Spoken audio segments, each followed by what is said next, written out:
다 같이 하나님 사랑합니다. 할렐루야. 세상에 어려운 일 두 가지가 있다고 합니다. 첫 번째는 내 생각을 남의 머리에 넣는 일입니다. 두 번째는 남의 돈을 내 주머니에 넣는 일이에요. 첫 번째 일을 하는 사람을 선생님이라고 합니다. 자기 생각을 제자들에게 가르쳐서 자기 생각을 집어넣는 거죠. 두 번째 일을 하는 사람을 사장님이라고 그래요. 남의 돈을 벌어서 내 주머니에 넣어야 되니까. 그런데 이 두 가지 일을 한 번에 하는 사람을 마누라라고 합니다.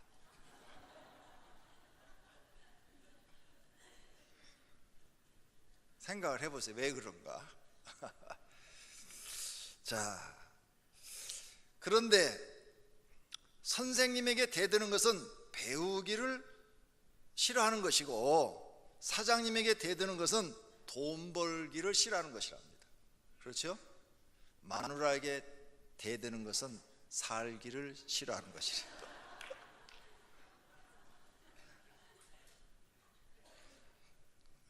오늘은 성공했습니다. 오늘 또 살아남기에 몸부림치는 남편들을 위하여 먹고 살려면 알아서 잘해야 한다고 어떤 분이 이렇게 멋있는 유머를 저한테 보내주었어요. 감사합니다. 좋은 유머 있으면 혼자만 사용하지 말고 보내주시면 여러 사람이 이렇게 함께 웃을 수가 있습니다. 오늘은 부부주일입니다. 부부주일날은 부부가 행복해지는 것에 대해서 배워야 되겠죠. 모두가 행복하려고 결혼을 합니다. 그래서 행복한 부부도 있고 불행한 부부도 있습니다. 왜 그럴까요? 그냥 결혼만 하면 저절로 행복해지는 줄로 알고 있기 때문입니다. 행복은 저절로 행복해지는 것이 아닙니다. 노력하셔야 됩니다. 그래서 남자들은 여자의 심리를 아셔야 돼요. 남자하고 여자는 전혀 마음이 다릅니다. 남자처럼 생각하시면 안 되고, 여자들도 남자의 심리를 아셔야 됩니다. 제가 부부 주일날이므로 오늘까지 선물하라고 그랬는데 선물하신 분 한번 손 들어보세요. 부부 주일이 돌아와서 우리 선물하자. 두 사람밖에 없어요. 몇 사람 되네요. 고맙습니다. 여러분은 평생 행복할 줄로 믿습니다. 이렇게 순종을 잘하는 사람은 평생 행복해요.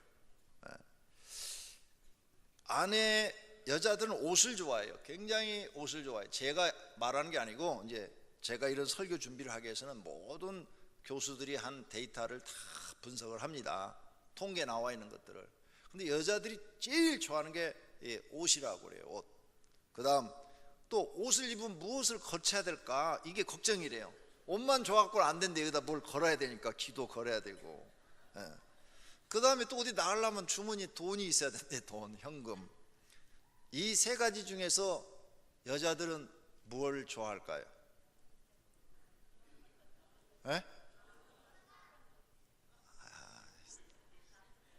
세 가지 다 좋아합니다. 그러니까 남자분들이 아내한테 사랑받고 싶으면 요 세 가지를 번갈아 가면서 해주면 돼요. 어떤 때 1월 달에는 옷 사주고, 2월 달에는 귀걸이 하나 사다 주고, 3월 달에는 현금 주고, 4월 달에는 옷 사주고, 1년 12달 이렇게 해주면 약발이 씁니다. 약이 괜찮은 약이에요. 이 약이. 내가 이렇게 가르쳐 줬는데도 안 하신 분은 아내한테 사랑받기를 포기하신 분이에요. 불행하게 살기로 결심하신 분이에요. 그 다음, 여자들은 남자의 심리를 아십니까? 남자들도 선물 참 좋아합니다. 굉장히 좋아해요. 그래서 남자들은 또 이렇게 보니까 통계가 나와 있는데 자동차를 그렇게 좋아한다고 그래요. 자동차. 근데 자동차 사주려면 돈이 너무 들잖아요. 그래서 내가 장난감 자동차 사주라고 그랬잖아요. 그걸 보면서 꿈을 가지라 이거지. 장난감 자동차 보면서 앞으로 당신이 이런 차를 사게 될 테니까 벤츠 600 딱 갖다 놓고 이걸 꿈을 가져라, 이게 꿈을. 그 다음에 남자들은 TV 좋아해요. 제가 이번에 대신방 다녀보니까 우리 중진들 집에 TV 큰 거 사다 놓은 분들이 있어요. 제가 참 기분이 좋았어요. 내가 시킨 대로 순종을 잘해서. 남자들은 이상하게 텔레비 굉장히 좋아해요. TV 보는 거. 그래서 집에 TV가 큰 거 있으면 퇴근을 일찍 한다니까요. 근데 집에 TV가 조그만 거 있는 집들을 가서 봤어요. 이번에 보니까 이 집은 부인이 남편이 늦게 들어오라고 고사 지내고 있구나. 왜? 집에 오면 자기가 뭔가 취미 생활 할 게 없는 거예요. 남자가 집에 들어오면 취미 생활 할 게 아무것도 없어요. 집에 들어오면. 근데 밖에서 친구들을 만나면 술도 먹으러 가지요. 또 뭐 놀러도 가지요. 또 뭐 무슨 뭐 모임에 가지요. 재미가 있단 말이에요. 근데 집에 들어오면 마누라가 아무것도 못하게 자기하고만 얘기하자고 그러는데 오랫동안 많이 봐서 별로 얘기할 게 없어. 그러니까 TV라도 큰 거 사다 놓으면 그거 보는 재미라도 일찍 들어가는데 그것도 없으면 집에 일찍 들어올 이유가 없잖아요. 그 다음에 남자들도 현금 좋아해요. 집에 월급을 다 갖다 주고 용돈을 타서 쓰는 남자들이 있어요. 용돈이 모자라죠. 왜? 여자분들이 많이 안 주잖아요. 조금씩밖에 안 주니까 용돈이 모자라요. 그러니까 가끔 이런 때 여보 내가 당신 뭐 자동차는 못 사주지만 좀 나가서 친구들하고 밥이라도 한 그릇 좀 사 먹어 하고 한 10만 원 딱 줘봐요. 그럼 남자도 입이 이렇게 쫙 찢어져요. 정말이에요. 다 좋아합니다. 남자들도. 남자들은 또 자기 그 취미 생활이 있어요. 그 취미 생활을 각각 다 다르니까 거기에다 이렇게 선물을 사주면 좋아하는 거. 어떤 사람은 뭐 낚시를 좋아하고 어떤 사람은 등산을 좋아하고 막 이러잖아요. 그러면 등산 좋아하면 아웃도어 옷을 딱 사주고 그러면 굉장히 좋아하고 자기 부인한테 사랑받는 기분이고 더 잘해주고 싶고 이런 생각이 드는 거예요. 여자분들의 못된 심리 중에 하나는 남자한테 받으려고만 하지 주려고를 안 한다는 거죠. 돈도 가져라기만 하지 절대 주지를 않는 거예요. 그래서 남자들은 비상금을 만들어 놓는 거예요. 왜? 한 번 부인 주머니에 들어가면 절대 돈이 안 나오니까. 그래서 앞으로 남자한테 사랑받고 싶으면 가끔 용돈 외에 보너스를 자주 주세요. 그러면 알아서 일찍 들어옵니다. 그리고 그 보너스 갖고 다 안 쓰고 선물 사서 또 줘요. 그러니까 서로가 이렇게 심리를 알고 잘해 주시기를 바랍니다. 그러면 여러분 가정이 지금보다는 훨씬 행복한 가정이 될 줄로 믿습니다. 그 다음에 선물을 받을 줄도 알아야 돼요. 선물을 이렇게 딱 주면은 고맙습니다, 감사합니다, 돈을 주면 잘 쓰겠습니다, 이런 인사말도 할 줄 알아야 돼요. 제가 저희 집사람 39회 생일 때 39송이의 장미를 보냈어요. 괜찮은 남자죠. 배달을 딱 시켰어요. 인터넷으로 주문을 딱 해서 39시에 장미 딱 보냈어요. 그 당시에 아마 한 5만 원 정도 든 것 같아요. 39시 배달료가 이렇게 해가지고 딱 해서 이제 저녁에 들어갈 때 기대를 하고 들어갔어요. 야, 들어가면 오늘 저녁에 저녁 밥이 좀 상이 달라지겠지, 맛있는 반찬이 좀 많이 올라오겠지 하고 딱 들어갔어요. 아무 반응이 없어요. 그래서는 꽃 못 받았어? 그랬더니 받았어요. 근데 왜 반응이 없어? 그랬더니 다음부터는 현금으로 주세요. 그래가지고 제가 그날 이후로 지금까지 단 한 송이의 꽃도 선물한 적이 없어요. 선물 받을 줄을 모르는 거예요. 누가 선물을 주면 아유 오늘 꽃을 줘서 참 고맙습니다, 화분을 줘서 고맙습니다, 옷을 사줘서 고맙습니다, 이 표현을 해야 다음에 또 사다 주는데 받을 줄을 모르고 엉뚱한 생각을 하고 있으면 누가 그 선물을 하려고 그러겠어요. 여기 계신 여자분들 앞으로 선물을 받는 것도 배우셔야 돼요. 또 남자분들도 선물을 받는 것도 배워야 돼요. 선물을 주면 반드시 고맙다고 인사를 해야 돼요. 그래야 그 사람이 다음에 그 선물을 또 준비하는 거예요. 얼마나 좋아요. 39송이 받고 그 다음에 40송이 받고 50대 될 때 50송이 받고 60대 때 60송이 받고, 이야 자랑거리잖아요. 자랑거리. 계속 받을 수가 있는 기회를 놓쳐버린 거예요. 여러분들도 선물을 잘 하시는 분들이 되면 부부가 상당히 좋은 관계가 될 줄로 믿습니다. 5월달 아직 남았습니다. 돌아가셔서 이번 주 안에 꼭 부부간에 서로 조그마한 선물이라도 하시기를 바랍니다. 여자분들 옷 사주려면 메이커는 뭐 50만 원, 100만 원씩 이상 가죠.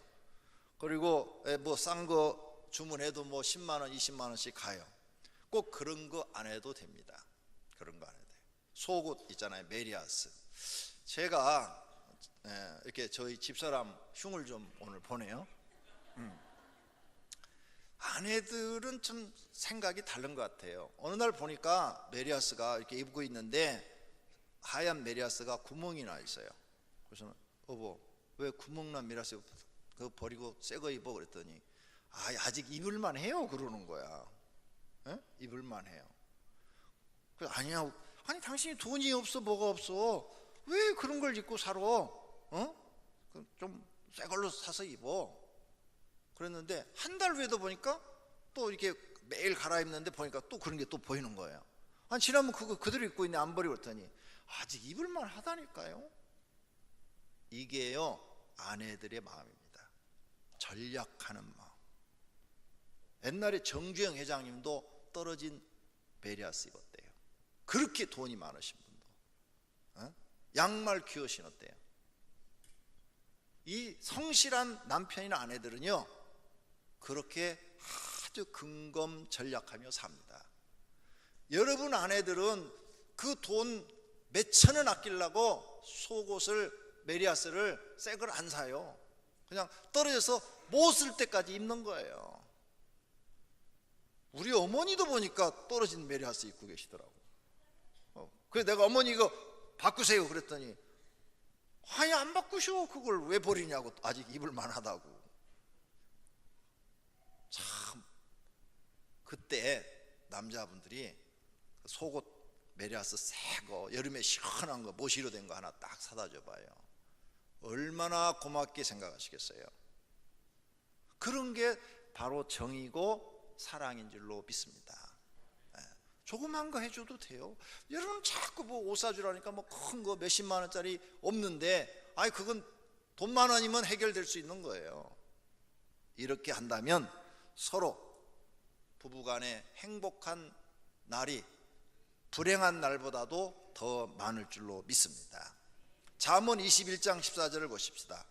은밀한 선물은 노를 쉬게 하고 품 안의 뇌물은 맹렬한 분을 그치게 하느니라. 선물은 노를 쉬게 하고 또 선물을 주면 맹렬한 분도 그치게 한대요. 여러분 지금 혹시 서로 의견이 안 맞아서 부부가 이렇게 다투었습니까? 그러면 저녁에 올 때 남자들이 선물을 사오십시오. 아내한테. 그래서 아내한테 선물을 주면 첫날은 안 받아요. 팍 집어 던져요. 둘째 날 또 다른 선물 사다 주세요. 그러면 그때는 가만히 놔둬요. 세 번째 날 또 다른 선물 사다 줘 보세요. 그러면은 뭘 이런 걸 사와요 하면서 가져요. 풀어졌다는 거예요. 풀어졌다는 거. 선물은 노를 쉬게 한다고 성경에 써놨잖아요.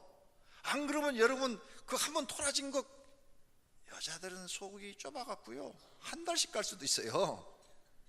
아니면 일주일 갈 수도 있고 반대로 남자가 한 달씩 안 풀어지는 사람도 있어요. 그런 사람은 회개해야 돼요. 잠언 18장 16절에 사람의 선물은 그의 길을 넓게 하며 그랬어요. 선물을 자주 주는 사람은 그 사람의 길이 넓어진대요. 또 존귀한 자 앞으로 그를 인도하느니라. 그 사람이 나중에 존귀한 자가 된대요. 성공하고 싶으면 만나는 사람에게 자주 선물하는 사람이 되세요. 그러면 많은 사람을 사귈 수 있고 그 사람들은 다 좋게 생각해요. 그 사람이 돼서 선물 받은 사람은 선물 준 사람을 항상 좋게 생각합니다. 잠언 19장 6절을 보세요. 너그러운 사람에게는 은혜를 구하는 자가 많고 선물을 주기를 좋아하는 자에게는 사람마다 친구가 되느니라. 친구가 많아지는 거예요.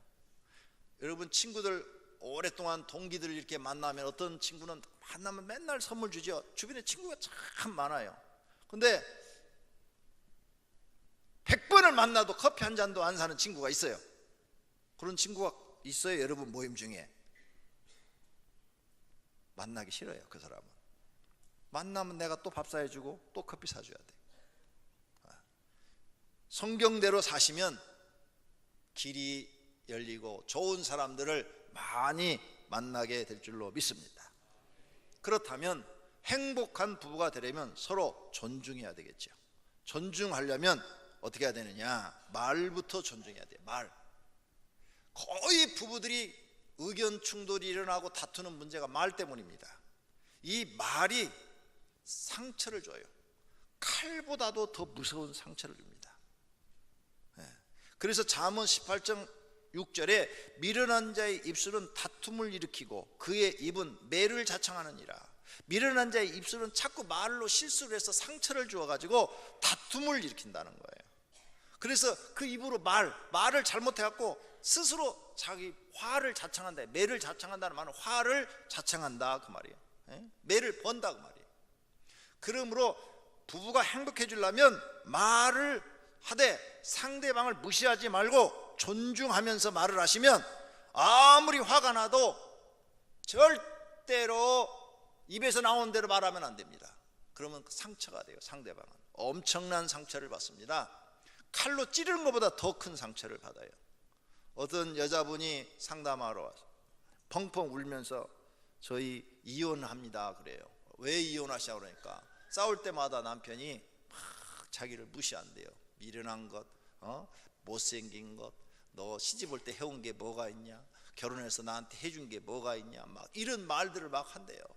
이걸 들을 때마다 애들 때문에 참고 또 참고 또 참았는데 이제 못 참겠대. 너무 이제 상처가 커서 도저히 참고 살 수가 없대요. 혼자 사는 것이 훨씬 편하고 좋을 것 같아요. 얼마나 이게 무서운 상처인가요? 상대방을 존중하지 않고 함부로 했던 말이 비수보다도 더 큰 상처를 마음에 남긴 겁니다. 그래서 제일 중요한 게 아무리 화를 내도 분노가 나고 신경질이 내도 말 조심하셔야 되고 이 말은 절대 하지 말아야 되겠다고 안 하셔야 돼요. 특히 부부간에 싸울 때 이혼하자는 말을 함부로 하시는 분들이 있어요. 뭐 조금만 승질나면 야 이혼하면 될 거 아니야 뭐 이런 식으로 말하는 사람들이 있어요. 이런 사람들은 스스로 자기가 상대방한테 이제 대접을 못 받는 거예요. 미움받는 거예요. 이 말을 부부가 상대방이 들었을 때는요, 아, 저 사람은 나하고 살기 싫어하는구나, 딴 생각을 가지고 있구나, 이렇게 생각을 해버리는 거예요. 그거는 이제 그 다음부터는 어떻게 주워 담아도 그 말이 마음속에 새겨져 가지고 바뀌어지질 않는답니다. 만약 지금까지 부부가 다투실 때 그런 이야기를 하셨다면 오늘 돌아가셔서 정중하게 사과를 하시고 다음부터 내가 절대 그 말 안 할게, 죽어도 그 말 안 할게, 아무리 화가 나도 그 말 안 할게 하고 둘이 약속을 하셔야 돼요. 규칙을 정하셔야 돼요. 우리 아무리 화가 나도 꼭 이런 말들은 서로 하지 말자. 뭐 이혼하자는 말, 욕, 그리고 상대방의 자존심을 건드는 말, 상대방을 무시하고 막 멸시하는 말, 이런 말은 아무리 화가 나도 하지 말자. 이 약속하셔야 돼요. 만약 그거 안 하시면 여러분의 가정은 지금 매우 불행합니다. 어디에서 시작된 거냐? 말에서 시작된 거예요. 말. 행복한 가정은 말부터 상대방을 존중하면서 하지 않아야 될 말은 절대 안 해야 됩니다. 10번 잘하고 한 번 욕해버리면 다 소용없어요. 네. 왜? 그 욕에 주는 상처가, 욕으로 주는 그 상처가 10번 잘한 것보다도 너무 크게 가슴에 와서 꽂혀버리기 때문에 그런 겁니다.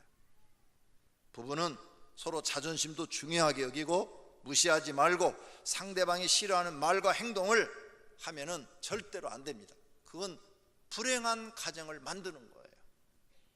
꼭 잊어버리지 마세요. 거의 모든 가정은 말 때문에 불행해진다는 것. 말을 존중하셔야 됩니다. 두 번째로, 행복한 부부가 되시려면 자녀 양육 문제로 싸우면 안 됩니다. 자녀를 양육하다가 훈계하다가 잘 싸워요. 아내가 자녀를 훈계할 때 남편들이 왜 당신은 애를 그렇게 다단해? 별것도 아니구만, 간섭하게 돼요. 그럼 꼭 싸워요. 반대로 남편이 자녀를 훈육할 때 아내가 또 간섭해요. 왜 당신은 애를 그렇게 막 쥐잡듯이 막 잡냐고. 왜 이렇게 때리냐고 또 이렇게 간섭하게 되면 또 싸움이 돼요. 그래서 서로 자녀를 훈육할 때도 부부간에 규칙이 있어야 돼요. 내가 아이를 야단할 땐 당신은 모른 척해라. 서로 모른 척해라. 만약 그게 불만스러운 말이 있으면 애 없을 때 나한테 얘기를 해주라. 다음부터 이렇게 하지 말라고. 이렇게 규칙을 정하고 그걸 안 하셔야 돼요. 그래야 여러분 부부 싸움 안 하지요. 안 그러면 자녀 키우다가 부부간에 엄청 싸웁니다. 자녀 때문에 싸워요. 막 아빠가 애를 나무라는데 막 욕을 섞어가면서 하면 엄마가 옆에 듣다가 당신은 애한테 왜 이렇게 욕을 막 해대고 그러냐고 아빠가 돼가지고 막 그러다 보면 왜 당신은 참견이냐고 그러면 이제 애는 없어지고 둘이 싸워.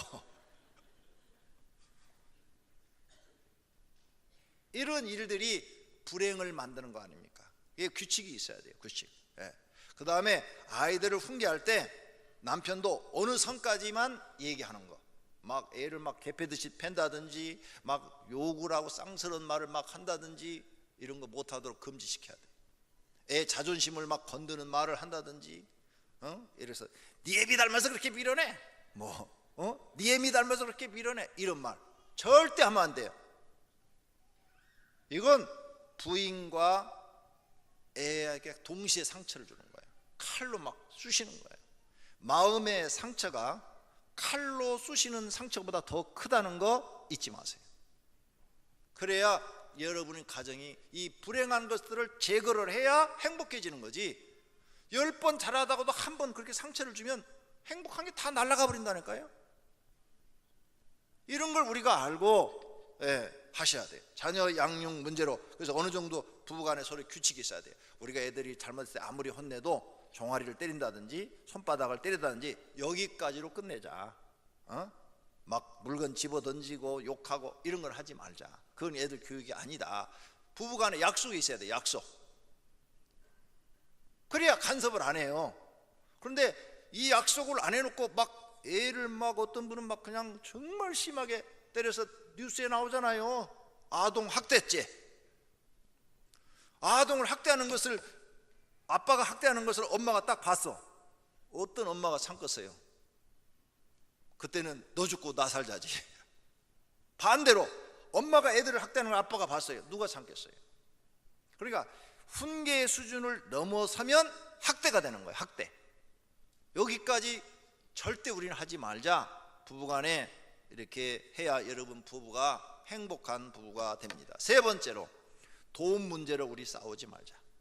이것도 서로 약속을 하셔야 돼요. 남편이 돈을 벌어오지 못할 때 거의 싸우게 되고요. 또 남편이 돈을 벌길 버는데 집에 안 가져고 함부로 막 쓰고 다닐 때 싸우게 되고, 또 집에 돈을 성실하게 벌어서 갖다 주었는데 아내가 막 함부로 쓰고 다닐 때도 싸우게 돼요. 그래서 서로 돈 문제도 의논해서 규칙을 만들고 부부가 서로 지켜야 돼요. 그래야 이런 문제로 여러분 가정에 다툼이 안 생깁니다. 가정이 행복해지려면 경제적으로 안정돼야 돼요. 그러려면 서로가 이런 규칙을 정하고 서로 열심히 돈을 벌고 모으고 그래야 돼요. 건강하면 가능한 남녀가 다 직장생활 다녀서 조금씩이라도 수입을 도와야 돼요. 그래야 여러분 가정이 행복한 부부생활이 될 줄로 믿습니다. 네 번째로는 부부가 서로 약속을 잘 지켜야 돼요. 약속. 사람들이 잘못 생각하는 거였어요. 가까운 사이니까 약속을 안 지켜도 좋다? 그럼 다 깨져요. 관계가. 세상에서 제일 가까운 관계가 부부예요. 무촌이요. 무촌. 촌수가 없어. 부모와 자녀는 1촌, 형제와 형제는 2촌. 그러니까 세상에서 제일 가까운 것이 부부예요. 촌수를 없게 만들어놨어요. 가깝기 때문에 이제 허물이 없다. 그냥 뭐 다 이해해 줄 거다. 그리고 약속 안 지키면 신뢰가 깨져버려요. 신뢰가 깨지면 부부 사이는 불행해지기 시작하는 거예요. 그러므로 부부 사이에 무슨 약속을 했다? 철저하게 지키셔야 돼요. 내가 몇 시까지 오늘 7시에 들어갈게. 그러면 7시까지 철저히 들어야 돼요. 내가 아이들한테 뭘 이렇게 해주겠다. 약속하면 철저하게 지켜야 돼요. 내가 다음 주 토요일 날 집안일 무슨 일 해줄게. 그러면 그거 해줘야 돼요. 약속을 입으로 한번 탁 뱉으면 철저하게 부부가 지켜야 돼요. 아내도 지켜야 되고 남편도 지켜야 돼요. 그런 부부가 행복합니다. 그러면 서로 신뢰가 깨지질 않아요. 근데 이제 같이 사니까 뭐 다 이해해 주겠지 그러고 그냥 약속을 하나도 안 지키고 막 아무렇게 살면 신뢰가 깨지고 이제 어휴 당신은 말하면 무슨 소용이 있어, 지키지도 않을 거, 이렇게 나와버리면 부부는 불행하게 되는 거예요. 믿어지지가 않기 때문이죠. 그러므로 그 약속을 안 지킬 때마다 서로 다투고 싸우게 되고 자존심 건들게 되고 이러다 보니까 행복과는 거리가 멀어지는 것입니다. 다섯 번째, 행복한 부부가 되려면 서로 돕는 것을 실천하셔야 돼요. 오늘 본문 말씀에 여호와 하나님이 이르시되 사람이 혼자 사는 것이 좋지 아니하니 내가 그를 위하여 돕는 배필을 지으리라 하시니라. 네, 그를 위하여 돕는 배필을 지으리라. 성경의 결혼 제도는 서로 도우라고 한 거예요. 근데 세상의 결혼 제도는 서로 사랑하기 때문에 하는 거예요. 그래서 왜 사랑하기 때문에 하느냐? 결혼해서 더 사랑하고 싶고 또 사랑받고 싶어서 하는 거예요. 이게 세상의 결혼 제도예요. 근데 이 말이 굉장히 아름답죠. 서로 사랑하기 위해서 결혼하고 더 사랑받고 싶어서 결혼하는 거. 이 아름다운 말 속에 사단의 관계가 들어있다는 거죠. 근데 사람들이 그걸 모르는 거예요. 말이 아름다우니까 결과도 아름다울 줄 아는 거예요. 절대 그렇지가 않아요. 사단은 세상에 거짓말을 너무 많이 퍼뜨려 놨어요.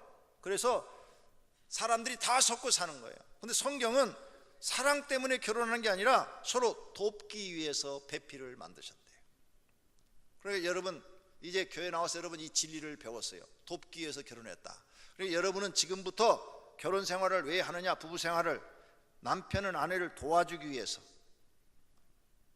또 아내는 남편을 돕기 위해서 결혼하는 거예요. 그래서 상대방을 여러분이 얼마나 도와줬는가 아니면 괴롭혔는가를 생각해 보세요. 내가 아내를 많이 도와줘서 아내가 나 때문에 만족해하고 행복했으면 그 사람은 훌륭한 남편으로서의 할 의무를 다한 거예요. 아내로서 남편을 도와줬고 남편이 나 때문에 행복해하고 만족해하는 시간이 많았다면 그건 아내로서의 의무를 다한 거예요. 그런 사람은 행복하다고 그래요. 나는 우리 마누라 참 잘 얻었어. 나는 우리 마누라가 정말 나한테 큰 도움이야. 내 남편이 내 인생에 큰 도움이야.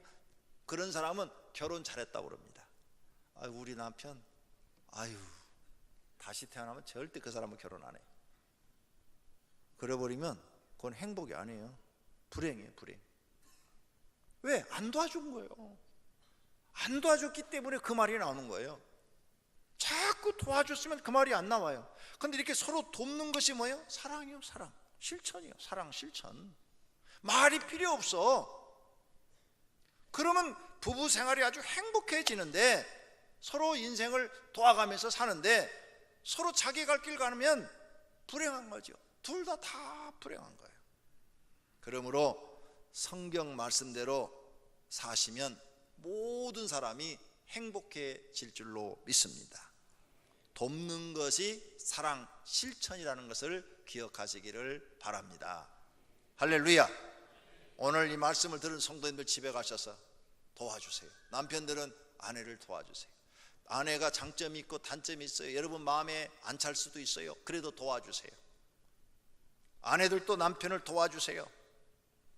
그러면 세상에 내 아내밖에 없다 이렇게 말을 할 것입니다. 꼭 그런 부부가 되시기를 바랍니다. 여섯 번째로, 행복하려면 어른이 돼야 됩니다. 불행한 부부는 보면은 사소한 일로 다툼이 많습니다. 사소한 일로 분을 쉽게 내요. 잠언 15장 18절에 분을 쉽게 내는 자는 다툼을 일으켜도 노하기를 더디하는 자는 시비를 그치게 하느니라 그랬어요. 사소한 일로 자꾸 화를 자주 내요. 이런 가정은 100% 불행합니다. 여러분 가정의 불행한 원인이 사소한 일로 자꾸 화를 냈기 때문이에요. 지금 이런 것들이에요. 이런 것들을 제거하면 여러분 가정은 이제 행복해지는 거예요. 그러면 어른은 사소한 일로 화를 내서는 안 돼요. 큰 일이 아니면 화를 낼 필요가 없어요. 이해하고 용서하는 부부가 돼야 돼요. 그래서 남편은 아내한테 자상한 아빠가 돼야 돼요. 아빠들은 대개 딸들을 무한적으로 사랑해요. 딸들이 잘못하면 다 이해해주고 감싸주고 포옹해줘요. 아내가 좀 잘못해도 다 이해하고 감싸주고 포옹해주면 돼요. 아내가 실수할 수도 있어요. 그럼 다 이해해줘야 돼요. 돈제발 들고 시장을 갔는데 쓰리꾼한테 싹 쓰리 맞았어요. 거기 한 20만 원 들었는데 잃어버렸어요. 집에 와가지고 속상해가지고 남편이 들어오니까 오늘 나 시장에 가서 쓰리 맞아 20만 원 잊어버렸어요. 그러면 여보 어디 다친 데 없어? 쓰리꾼이 뭐 어디 칼로 어디 살 같은 데 다친 데 없어? 괜찮아요. 아유 당신 안 다쳤으면 됐어. 20만 원은 또 나중에 벌면 되지. 이렇게 자상한 아빠가 돼줘야 돼요. 딸이 그랬다면요 그렇게 말을 해요. 근데 마누라가 그랬다면은 이 옆에 내가 아니 시장 갈 때 무슨 돈을 그렇게 많이 갖고 다녀? 막 야단을 하고 난리를 쳐요. 20만 원 어서 빨리 만들어 와. 막 그런 가정은 불행해요. 그래서 아내가 실수를 해도 다 감싸줄 수 있는 남편이 돼야 돼요. 딸처럼 생각하고. 그 다음 반대로 아내는 남편에게 넓은 마음을 가진 엄마가 돼야 됩니다. 남자도 실수를 해요. 많이 해요. 여자보다 더 할지도 몰라요. 왜? 꼼꼼하지가 않아. 남자들은 생각이 단순하고 털털하기 때문에 더 많이 할 줄 몰라요. 그래도 아내가 다 넓게 이해하고 감싸주면 그 남편은 세상에 우리 마누라밖에 없어 이래요. 그런데 조그만 실수를 하고 뭐하면 막 꼬집고 야단하고 막 그냥 폭언을 막 해대고 그러면은 나는 마귀 할멈하고 살아 그래요.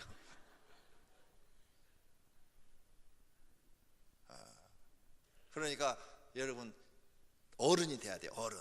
이제 어른이 되셔야 돼요. 어린애 같은 생각을 버리고 어른은 상대방을 잘 이해하고 용서를 잘하는 사람이 어른이에요. 넓은 마음을 가진 어른들이 되시기를 바랍니다. 결론으로 행복한 부부는 서로 노력해서 만드는 것이지 저절로 되는 것이 아닙니다. 그래서 성경 말씀 우리가 듣고 저 말씀이 맞다 그러면 그대로 사는 것이 행복한 부부가 되는 줄로 믿습니다. 나를 버리고 하나님 말씀을 기준으로 사는 거예요. 새로운 진리대로 사는 거예요. 그래야 내가 변화되고 새 사람이 돼서 행복한 삶을 살게 되는 것입니다. 가정의 시작은 부부입니다. 부부가 행복해야 나머지 가족도 행복한 거예요. 부부가 맨날 다투고 싸우면 애들도 불안하고 불행한 거예요. 그러므로 부부가 먼저입니다. 서로 돕는 부부가 돼야 됩니다. 자녀나 다른 가족이 먼저가 아닙니다. 어떤 분은 부부보다는 부모님한테 더 잘하고 형제들한테 더 잘하고 자식들한테 더 잘하는 분들이 있어요. 그건 잘못한 겁니다. 여러분 부부가 서로 좋아야 나머지도 좋은 관계가 되는 겁니다. 부부에게 돈과 시간을 많이 투자하셔야 됩니다. 연애할 때 보십시오. 결혼 전에 보면은 날마다 만나잖아요. 날마다 어제 만났는데 오늘 또 만나고 오늘 만나 내일 또 만나자고 약속하고 날마다 만나요. 시간을 투자하는 거예요. 시간. 근데 결혼하고는 이제 시간을 투자 안 해. 그러면 멀어지는 거예요. 그리고 또 날마다 만나면 밥 먹고 커피 마시고 막 이러잖아요. 그럼 그게 돈도 투자하는 거잖아요. 결혼해서도 그렇게 한번 해봐요. 그러면 얼마나 그 행복한 삶이 오랫동안 지속되겠는가. 여러분 투자를 안 하는 거예요. 이제 결혼했으니까 집에다 데려다 놨으니까 밥이나 하고 애나 키우고 직장 다녀서 돈이나 벌고 이거 가정부 취급하고 일꾼 취급하는 거예요. 또 남편한테도 돈 벌어오는 기계로만 보는 거예요. 돈만 많이 갖다 주면 좋아하고 안 갖다 주면 싫어하고. 이렇게 되면 그 가정은 불행해지는 거예요. 부부가 서로 좋아할 수 있는 시간과 돈을 많이 투자하셔야 돼요. 거기다 많이 쓰셔야 돼요. 그러면 행복한 부부가 될 줄로 믿습니다. 부부가 서로 인격을 존중해야 되고 서로 귀하게 여겨야 되고 서로 약속을 잘 지켜야 되고 서로 돕는 사람이 되시기를 바랍니다. 모두가 행복한 부부가 되시기를 축원합니다. 신명기 10장 13절 내가 오늘 내 행복을 위하여 내게 명하는 여호와의 명령과 규례를 지킬 것이 아니냐. 너의 행복을 위하여 하나님의 말씀하시는 명령을 지키래요. 규례를 지키래요. 하나님 말씀대로 살아보래요. 그러면 네가 행복해질 것이라는 거예요. 모든 분들이 하나님 말씀대로 살면 행복해질 줄로 믿습니다. 하나님 말씀대로 살려면 내 생각을 죽여야 돼요. 나 자아를 죽여야 돼요. 그리고 하나님 말씀에 순종하고 지켜야 돼요. 그러면 모든 분들이 다 행복해질 수 있는 줄로 믿습니다. 모두가 다 행복해지시기를 예수님의 이름으로 축원합니다. 오늘 말씀 생각하면서 통성으로 우리 가정 행복한 부부가 되게 해달라고 기도하십시다.